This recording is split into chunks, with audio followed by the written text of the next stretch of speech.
আন্ডা ভুর্জি তো তোমরা অনেকেই খেয়েছো। এর একটা খুব ভালো হেলদি ভেজিটেরিয়ান অপশন আছে, জানো তো? পনির ভুর্জি। আজকে আমি ওটাই বানাচ্ছি তোমাদের সাথে। খুব হেলদি একটা ওয়েতে রেসিপিটা শেয়ার করব। প্রথমে জাস্ট 1 টেবিল স্পুন মতো আমি সাদা তেল নিয়ে নিয়েছি। এখানে তোমরা অলিভ অয়েলও ইউজ করতে পারো।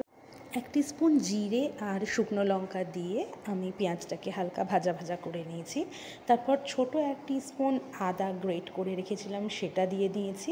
আর যেহেতু একটু চড়বড় করছিলো তাই নুন স্বাদ মতো দিয়ে নিয়েছি।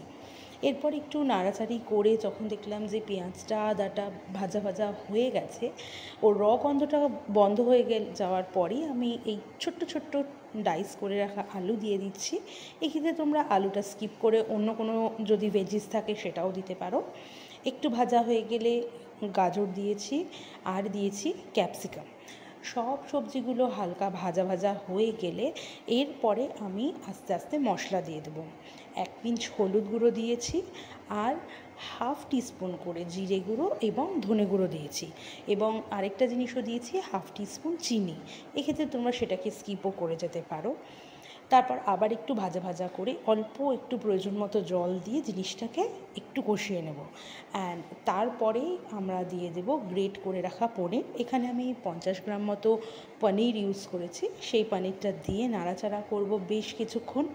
যদি দেখি যে তলায় লেগে আসছে কড়াইয়ে বা ধরো একটু শুকিয়ে আসছে, অল্প একটু জল দিয়ে আবার নাড়াচাড়া করছি যতক্ষণ না সবজিগুলো সেদ্ধ হচ্ছে।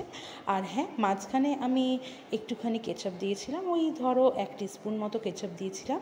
ডেফিনেটলি সেটাও তোমরা স্কিপ করে যেতে পারো। এটা পুরোটাই মিক্স অ্যান্ড ম্যাচ করে রান্নাটা করবে, যেটা তোমাদের মনে হবে যে হেলদি সেটা নেবে। আমি একটু চটপটা স্বাদের জন্য এইরকমই করেছি। আর নামানোর আগে কসুরি মেথি আজকাল আমি খুব ইউজ করছি সব রান্নায়।